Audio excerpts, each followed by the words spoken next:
वैसे देश की राजनीति में इस वक्त एक और मुद्दा जो सबसे ज्यादा चरम पर है वो है नीट पेपर लीक। और आज इसको लेकर किस तरीके से पप्पू यादव ने सदन में एक हैशटैग लेकर आए थे वो भी हम सबने देखा। विवाद में रोज नए खुलासे हो रहे हैं। टीवी 9 भारतवर्ष की पड़ताल में आज फिर कई चौंकाने वाले तथ्य सामने आए हैं। कल हमने आपको इसी शो में दिखाया था कि कितने फूल प्रूफ तरीके से परीक्षा केंद्रों तक पेपर पहुंचाने का इंतजाम होता है, लेकिन अगर इस पूरे चेन में किसी एक जगह सेंधमारी हो जाए तो पेपर लीक तय है। अब तक की जांच में भी शक यही है कि झारखंड में हजारीबाग में बड़ी लापरवाही हुई। हजारीबाग में कुरियर कंपनी ब्लू डार्ट ने ई रिक्शा से स्टेट बैंक तक नीट के पेपर पहुंचाए थे। ये तस्वीर भी हमने आपको दिखाई। टीवी 9 संवाददाता विपिन चौबे ने आज इस लूप होल की पड़ताल की तो हैरान करने वाली जानकारी सामने आई। अब हमें जो पता चला है वो देखिए। स्टेट बैंक तक नीट के पेपर पहुंचाने में 2 घंटे लग गए। लीजिए 2 घंटे, जबकि कुरियर कंपनी के दफ्तर से बैंक का रास्ता सिर्फ 15 मिनट का है। सवाल है कि आखिर 15 मिनट के सफर में 2 घंटे क्यों लग गए? क्या इसी 2 घंटे के दौरान कोई बड़ी गड़बड़ हुई? 2 घंटे के रहस्य से पर्दा उठाती हमारे सहयोगी विपिन चौबे की यह रिपोर्ट।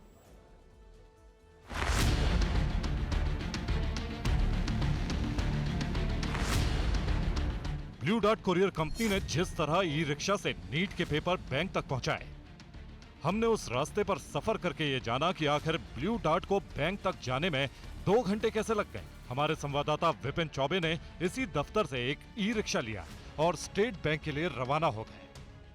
मेरी घड़ी में अब लगभग 7 मिनट का वक्त बीत चुका है और 12:31 पर हम चले थे और 12:37 7वां मिनट चल रहा है हमारा, और 7 मिनट में लगभग 4 किलोमीटर का सफर हमने ई रिक्शा से तय कर लिया है।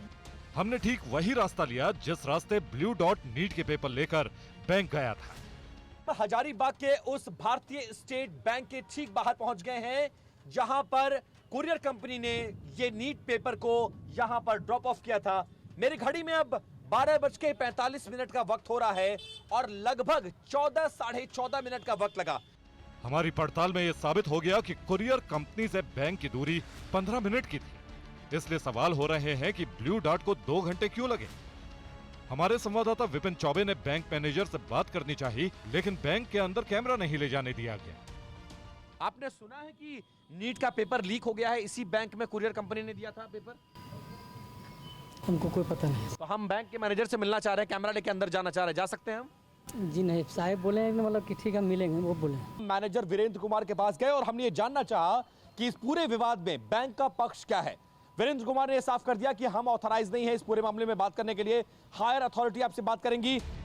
बैंक का वर्जन है कि वो इस मामले में जो भी बताना होगा वो जांच एजेंसी को बताएंगे। हम शक के घेरे में चल रहे ब्लू डार्ट के दफ्तर भी गए जिसने ई रिक्शा पर बैंक तक पेपर पहुंचाए थे।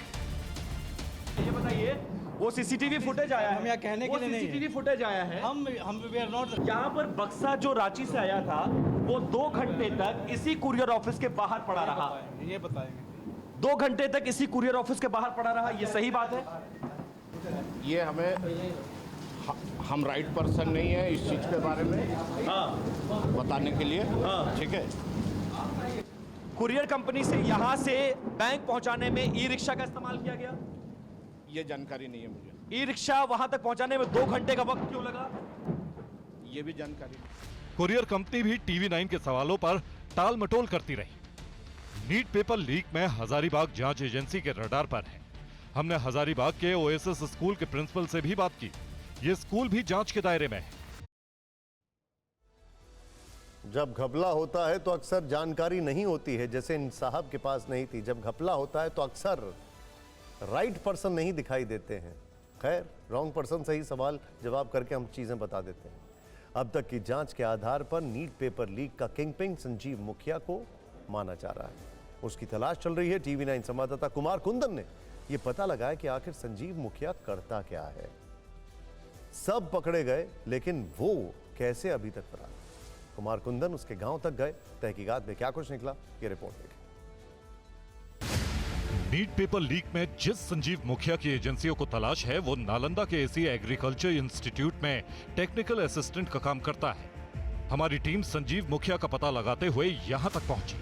हमने ये जानना चाहा कि अगर वो यहाँ नहीं है तो संस्थान से छुट्टी लेकर कहीं तो गया होगा, कोई वजह बताई होगी। इंस्टीट्यूट की तरफ से हमें बताया गया कि 6 मई से संजीव मुखिया इंस्टीट्यूट नहीं आ रहा है, यानी 5 मई को हुई नीट परीक्षा के अगले दिन से वो गायब है। बिना बताए कुछ दिनों तक नहीं आने पर एग्रीकल्चर इंस्टीट्यूट ने संजीव मुखिया को चिट्ठी भेजकर नहीं आने की वजह पूछी। संजीव मुखिया ने इसका जवाब 21 मई को दिया और बताया कि वो बीमार है और उसे 1 महीने की छुट्टी चाहिए। संजीव मुखिया ने इस चिट्ठी में बताया कि वो 6 जून को ज्वाइन कर लेगा, लेकिन 6 जून के बाद भी संजीव मुखिया दफ्तर नहीं आए। इसके बाद जब 6 जून को मियाद खत्म हुई तो दोबारा एक लेटर भेजा इन्होंने और उस लेटर में भेजा गया कि आपकी मियाद छुट्टी की जो बात थी वो अभी तक नहीं आई है, तो इस रिमाइंडर लेटर का भी जवाब दें। लेकिन अभी तक संजीव कुमार की तरफ से कोई जवाब नहीं आया है। नूरसराय एग्रीकल्चर यूनिवर्सिटी के अधिकारी प्रणय कुमार पंकज ने हमें बताया कि संजीव मुखिया को कोई गंभीर बीमारी नहीं है। नहीं, छुट्टी उट्टी तो कर्मचारी बीच बाच में लेते रहते हैं एज पर नीड। तो इस तरह का कुछ ये नहीं था कि वो किसी बड़े बीमारी से पीड़ित थे या पहले से उनका छुट्टी चलते आ रहा था, इस तरह का कुछ नहीं था। कोई बड़ी और गंभीर बीमारी उनको नहीं? कोई बड़ी मेरे नॉलेज में नहीं। नीट परीक्षा के अगले दिन संजीव मुखिया का अचानक गायब होना कोई इत्तेफाक नहीं हो सकता। ये क्रोनोलॉजी बताती है कि दाल में कुछ काला है।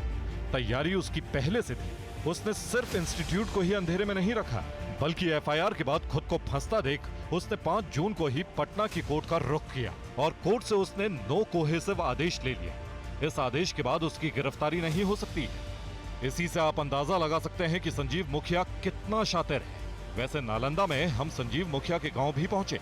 लोगों की नजर में वो बहुत बुरा इंसान नहीं, लेकिन इस घटना के बाद वो भी हैरान है। हमारा जानकारी नहीं।